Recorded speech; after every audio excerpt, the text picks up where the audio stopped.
Yes, good evening, and once again, welcome to your show, 60 Minutes. I'm your host, Mzalendo, and tonight we are going to dive into the art of Kenyan politics. We are going to unpack President Ruto's recent tour of Nairobi and the political ripples it is creating across the nation. So stay tuned as I bring for you the in-depth, the exclusive insight, and the stories that are shaping up in our country politics. Karibu sana, I'm your host, Mzalendo. Now, we start straight up on the president's tour of Nairobi. This was a 5-day tour, if I'm not wrong, and he toured various places. He toured the Kamkunji constituency. He went all the way up to Madare, covering Embakasi, and and he was received well. But there's so many things that happened during the presidential tour. Some are negative things happened during that tour, and this one I blame it squarely on the security organization of the presidential tour. We saw gangs mugging people left, right, and center during that tour.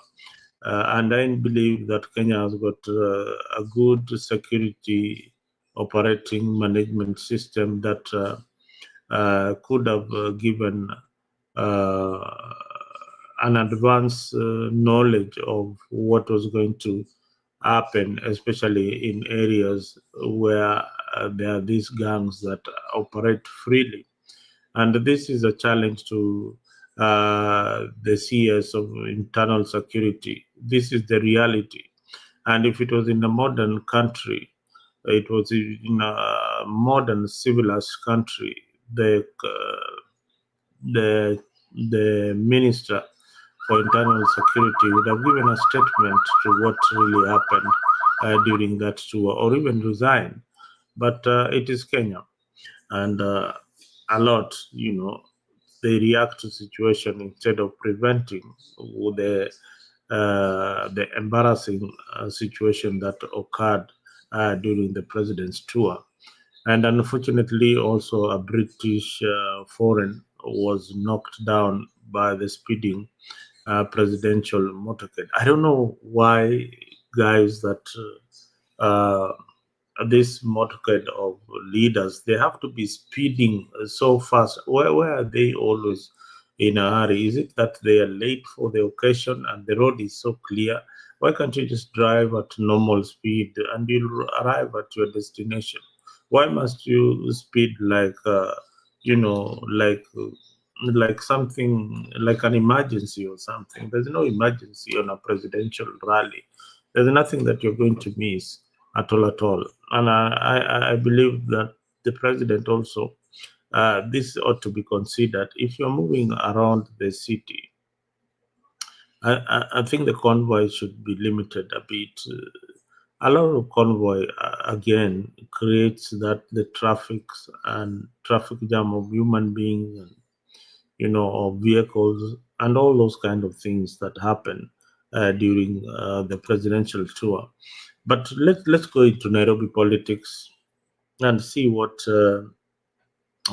happened. President William Ruto recently toured across Nairobi, and it has ignited some political tensions and strategic maneuvering within the city's political landscape. And remember, this city is divided into two sections. We have the people, the elected leaders who are in Azimio faction, in three Azimio faction, and then we have the ODM, and again we have UDA. There are also some leaders who are elected under the Jubilee ticket. So they're all, and they also have an independent candidate within Nairobi who has been elected as independent. So Nairobi is in play here. The politics in Nairobi is in play, and I can tell you the more reason why William Ruto toured Nairobi is because of the so-called collaboration between him and Raila Odinga. He was actually testing the waters and to see if Raila's base can really give him the kind of support that he needs in 2027. And again, they turned up in large numbers. And I will play for you a clip for you to see with your own eyes what the crowd looked like. Ya kilomita 60 tuondoe maji taka, tuondoe sewage, tusafishe Nairobi River, tujenge nyumba 50,000 ya social housing ya watu wa chini hapa Nairobi, na tuhakikishe ya kwamba Nairobi hii kuna usafi na vijana wanapata ajira. Yes, Nairobi hii tuhakikishe iko na usafi na vijana wanapata ajira. Yes, the president keeps on giving hope and promises to Nairobians, and how we wish that we could be seeing some of these things happening in Nairobi, especially. That city is very, very dirty, so disorganized, a lot of traffic everywhere.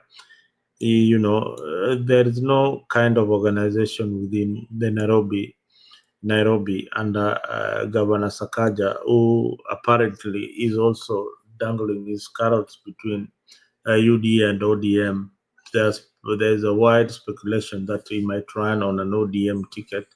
That one, again, brings a lot of confusion within this arrangement that Raila Odinga has with William Ruto. Remember, there is the political parties funding that comes for political parties, and ODM has been receiving a lot of this. So I don't know how they will divide that kind of how they will divide the money amongst UDA and among Ruto, Paul Ruto's UDA and ODM, or they will have a coalition. But I highly doubt whether there will be a coalition between ODM and UDA.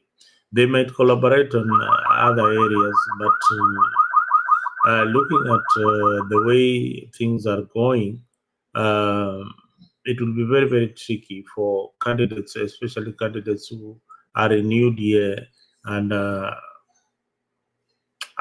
in UDA and are in ODM strongholds. So that is something that they have failed to answer. Those candidates who are in ODM strongholds, how are they going to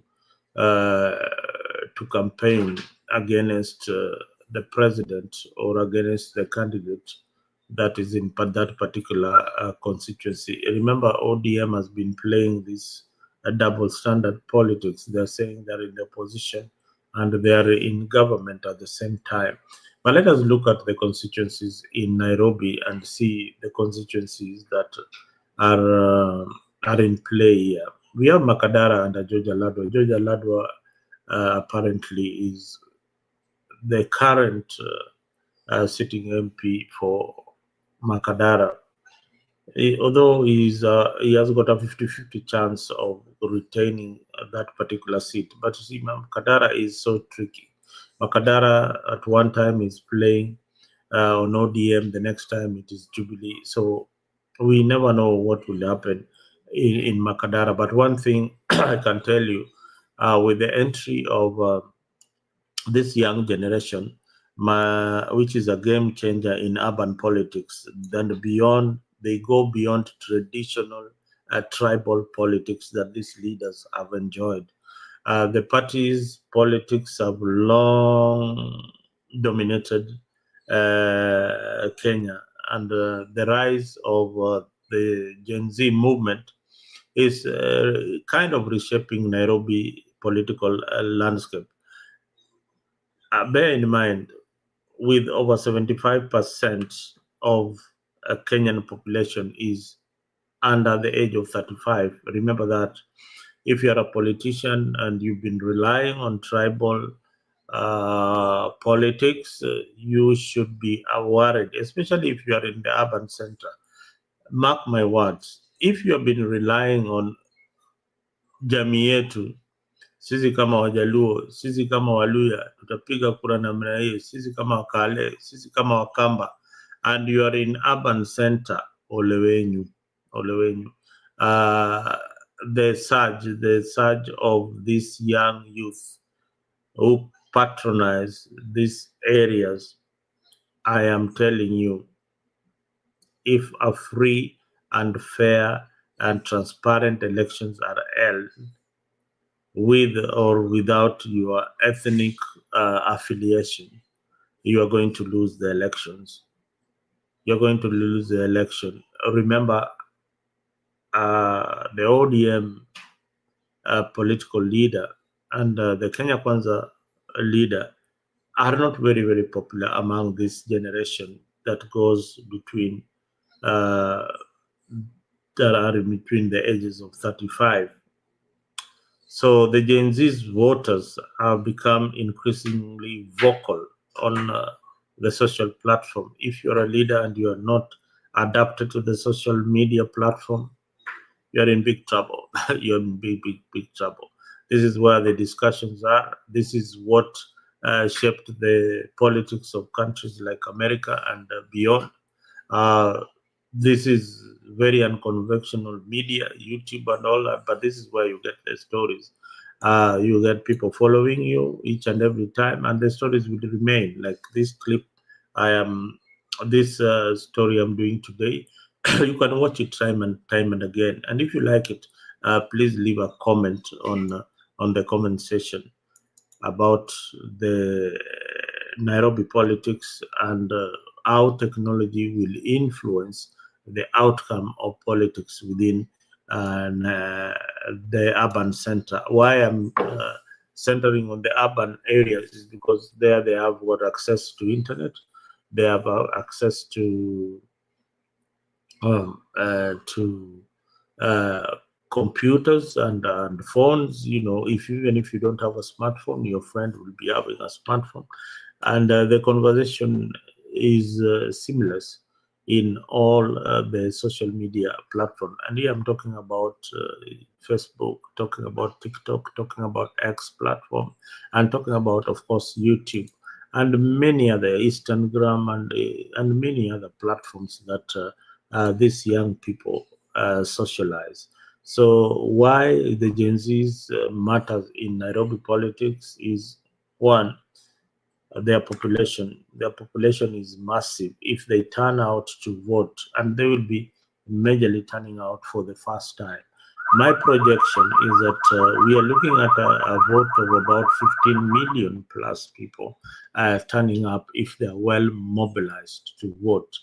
Now, how are they going to be mobilized? They're not going to use the traditional methods, but they're going to use the digital platform to mobilize, as they did and brought this government almost to its knees, to begging.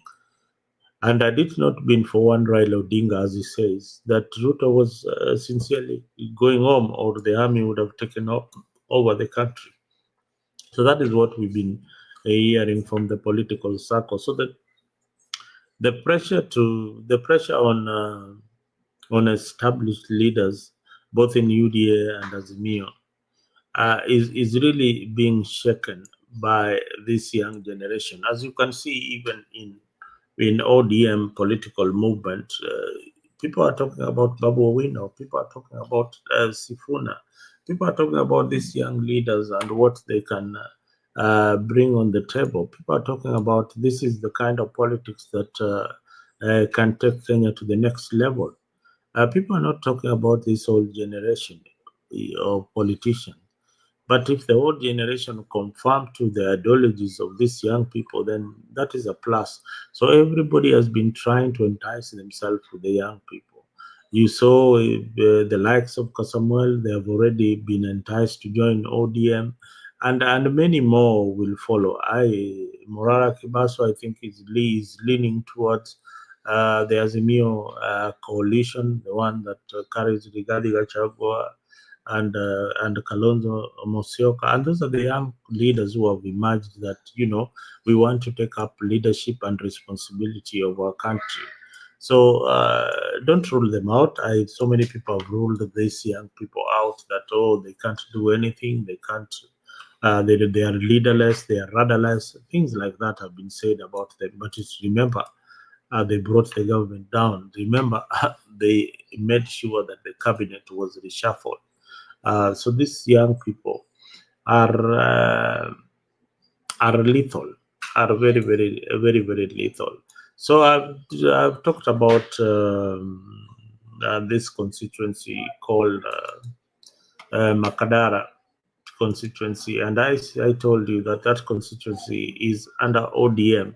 So it is in play, and the president is looking at a possibility of maximizing and getting enough votes and support, even if it means supporting somebody from the opposite side, but will give them the votes for the president. The president is willing to go all the way. Now, what about the gubernatorial race? Agacha is called Sakaja is not very, very popular in Nairobi as it is right now. He's really trying to work very hard to provide services to the Nairobians, but is not doing what he was elected to do. I think there is a lot of mismanagement in Nairobi County, the lack of accountability, and that is going to be a factor during his campaign. He is going to be asked of what he has done during his tenure. If the doctors are still treating the patients, then that is a plus. If the schools if his school feeding program is working for the people, then I think the Nairobians might give him a chance to must give him a second term. Now, politics often operate in layers with some aspect which, you know, they are less visible. You cannot see the politics behind all this. But I can tell you, this tour was specifically meant to test whether this handshake between Raila Odinga, or this arrangement between Raila Odinga and William Ruto, whether it is working. So that is the reason. That is the reason why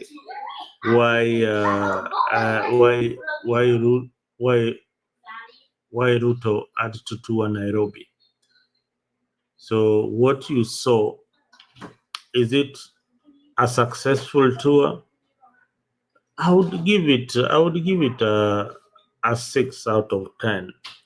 One thing I would say that people turned out, but turning out doesn't really tell whether a candidate is very, very popular, because for the turnout, people depend. These leaders normally collect money from the executive to mobilize people to turn out. So a lot of times, many times, this is just driven by the kind of money that the politician is able to raise during this kind of tours. So many politicians avoid the big rallies because they are very, very expensive. They are very, very, very expensive. So we are going to look at interesting times. Remember, the business community in Nairobi is largely dominated by the Kikuyus, who are leaning towards one Gachagua, Rigiji. So Nairobi politics is going to be very hotly contested. And Rigiji just the other day was saying that they are going to take everything. they are going to mobilize. They are going to work very, very hard and get the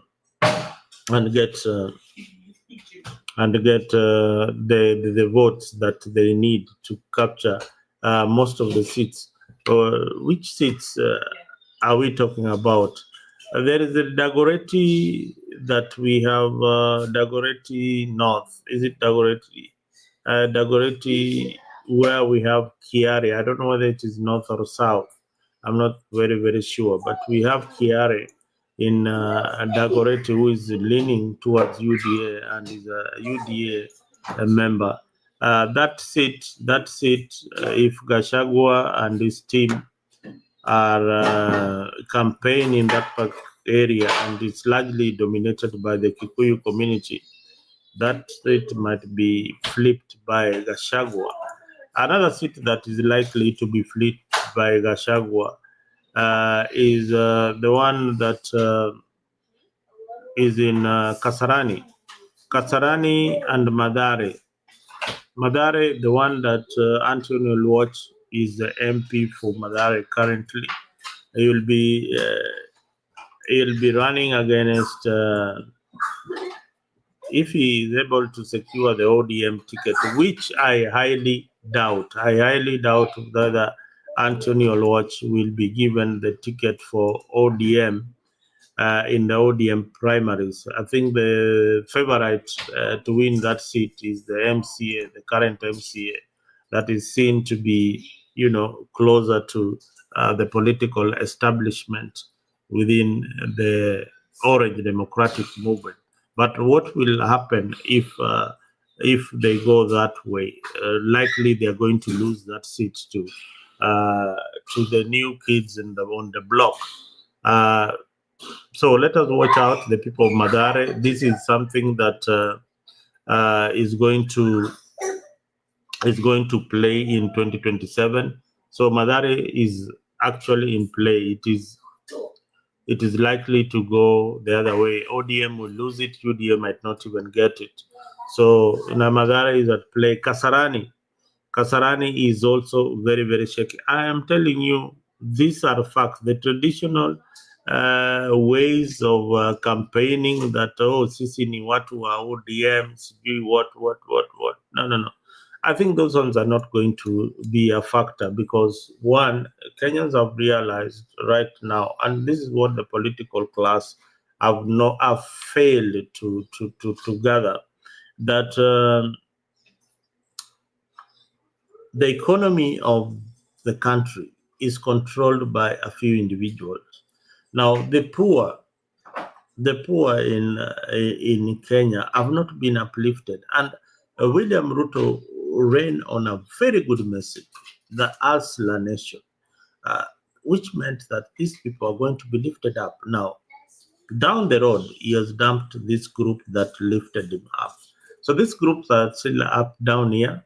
He has decided to lift his political friends up, and he has left this base wondering where the people who voted for you are. So William Ruto, I can tell you that you are in big trouble or in a big shock, especially in the cosmopolitan areas where we have the business community, we have the Mama Bogas and all that. Those people who do Juakali business, who you promise that you're going to lift, and they're still down on the basement. You are really going to have it rough, especially if some of the things that you are launching are not affecting them directly. So the agenda here must be very, very, very strong. And I don't know what the Kenya Kwanza government will be running on, because if it is the matter of the youth fund, I think that one they shelved a long time ago. So they've been lies that the UDA candidate has been spreading around, that Shah is working, things like that. But on the ground, when you go on the ground, you find that Shah is not really working properly. It is a good initiative, but the implementation, again, was done in a hurry. Some of these things should have been gradual. Facing NHIF should have been gradual and should have been phased out slowly so that people can adapt to the new system. So Rutos tours have set the stage for an intense political battle of Nairobi. So as 2027 approaches, both UDA, Azimio, Azimio, there is two factions here in Azimio. The Raila faction that is in government, and there are also other members like Babu Owino, who is in Azimio. But the ODM a wing that is also in government. So it's just a confusion, a total confusion in our politics. And we'll continue to look at how their bases will react in 2027. And there are also a group that we call undecided voters, people who are sitting on the fence, but they will be coming last minute to decide on which side to vote for. Normally, this mass is swayed by what happens between now and 2027, and likely towards 2026, towards the end of the year, or when we are nearing the election, they will have decided where they are going to vote. This massive undecided voters, they don't really care much about the politics, but they care about what other people are doing. If they follow the crowd. However, the biggest challenge for all political players will be winning over the Gen Z electorate vote. This Gen Z vote will be the deciding factor in urban politics, period. I am telling you, fact. The Gen Z vote will be the deciding factor in urban politics. Whether Ruto's charm offensive will translate into tangible support, whether Azimio will successfully defend its urban strongholds, whether a new youth-led political movement will emerge and take over from ODM and UDA, we are yet to see that. So Nairobi political landscape is eating up. And in the few coming months, you are going to see how Nairobians will react. Nairobians are composed. These are urbanites. These are people who are working.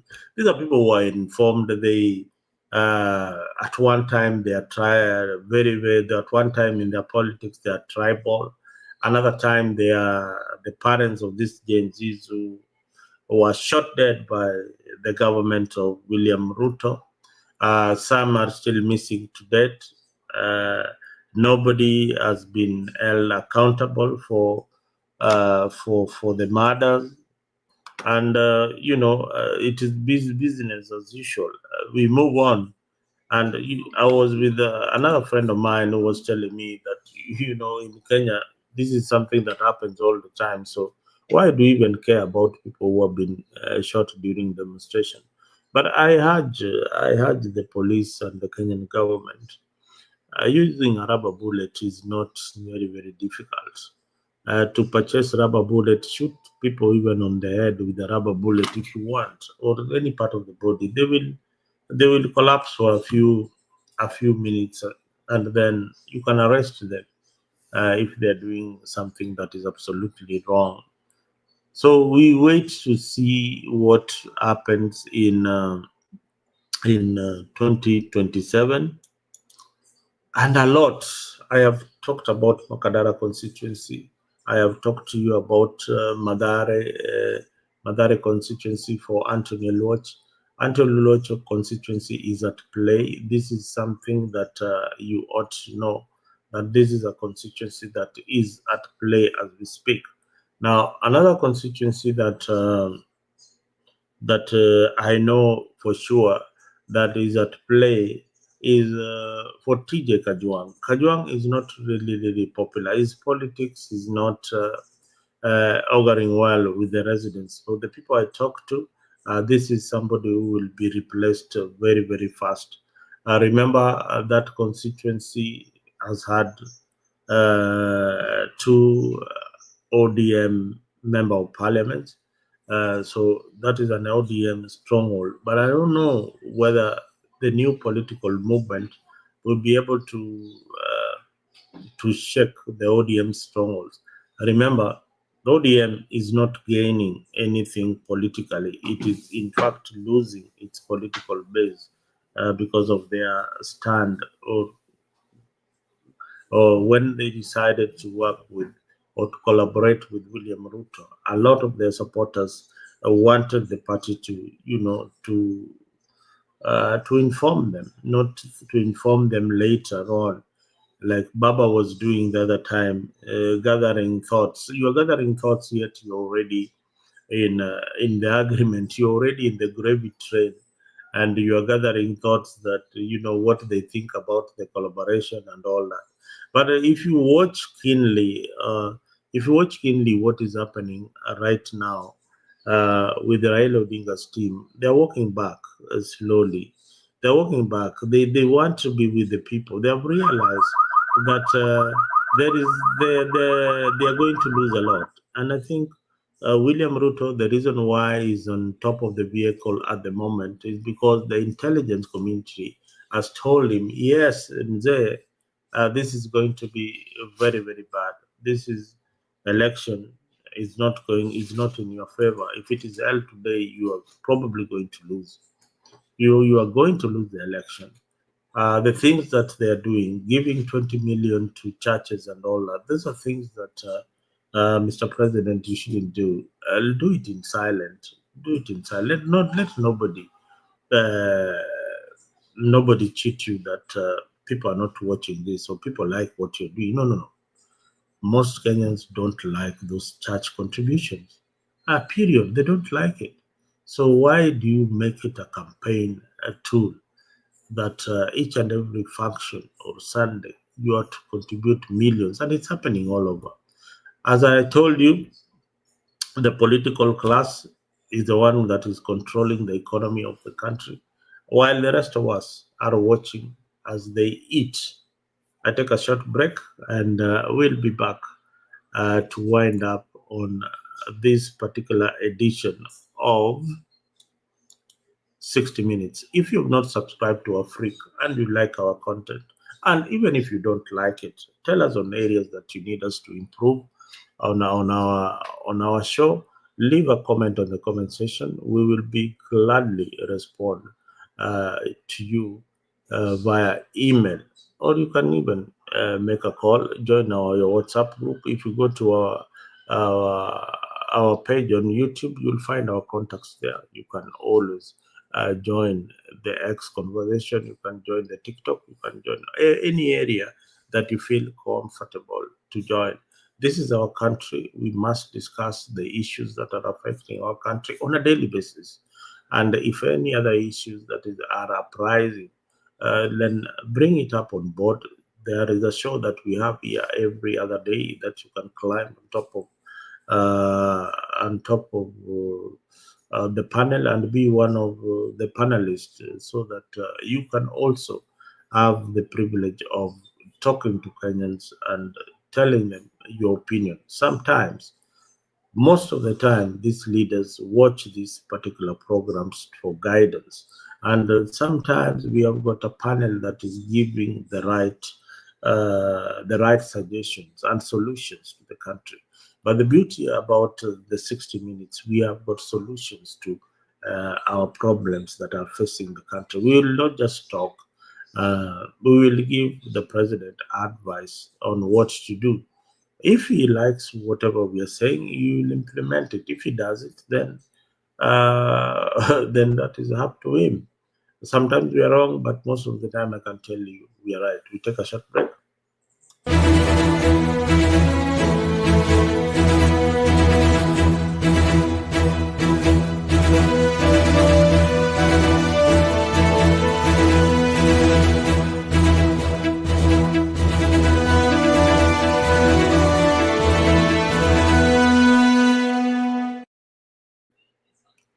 Yes, and other stories that are making also headline is the British man that was killed by the president's convoy. That has sparked a lot of outrage among Kenyans because this body lied lifeless for a very long time without the emergency vehicle coming to check on him. Maybe it's a life that could have been saved if there was quick response of emergency services in our country. I mean, this is something that we ought to work on. That in each and every area, especially the CBD, there should be ambulances that are approximately closer to the people or where things are happening, so that when there is an incident like that, the ambulance rushes, picks the body or the injured person, and they take them to hospital. Uh, Now on the issues of healthcare, again, there are stories that you said aid suspension has disrupted a lot of Kenyan services. Now, Donald Trump has suspended aid to most of the countries in Africa. We need to see how the Kenyan government what the Kenyan government is doing to ensure that healthcare services are not interrupted, despite the millions that are coming from America being stopped by Donald Trump. So those are the most important issues that we need to see the president or the cabinet discussing and telling and coming out and saying that yes, there is this crisis that is ahead of us, but this is what the government of William Ruto is doing. That is what leadership is all about. That is what leadership is all about. Now, on other issues that are arising uh, in the international market, of course, Tesla. You heard of the stories about Tesla. The sales of that vehicle has really gone down. Elon Musk is really in trouble. Is really in trouble. So there's also a diplomatic role between South Africa and the US. That is something that we will follow up. I think the ambassador to the US has been suspended, or I know, is it called, I think that's not the right word. The diplomatic role between SA and the US has led to, you know the cancellation of the diplomatic mission in America. That is the South African ambassador to America. I think he's been told to go back home by the authorities in the US. So a lot is going to play a lot of politics that is going on, and of course there is the issue of the BRICS. If you have been following keenly, there is also that issue of BRICS. So here on Africa, we'll keep on updating you with the current affairs stories, and of course the local politics that are happening in in Kenya. Maybe just to touch on the issues that we have, a recap on the issues that we have discussed today. Uh, Azimio counter moves, the opposition led by Raila Odinga and other Azimio affiliated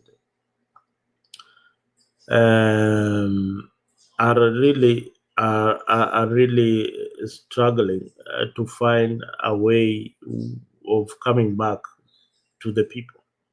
Azimio coalition led by Kalonzo and Eugene, I think they've not gotten their acts together so as to capitalize on the weakness of the Kenya Kwanza government, and Raila's absence is is seen.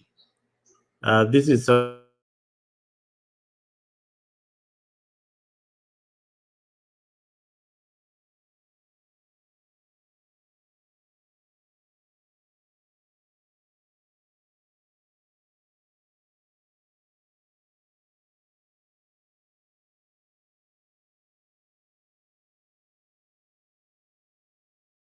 to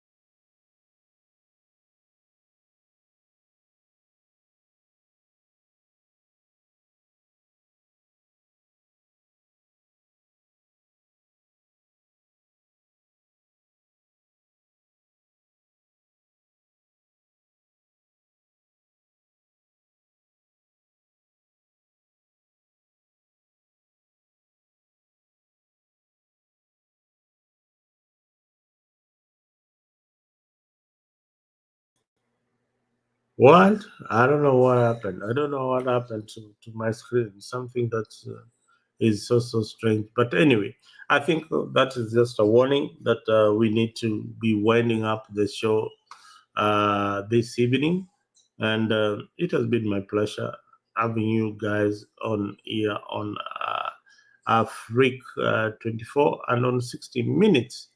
Thank you very much. Our topic today was very interesting. We looked at what is happening in our politics, and especially what we can read in the presidential tour of William Ruto. So William Ruto toured Nairobi, and the Gen Z factor is a big thing. So guys, stay tuned.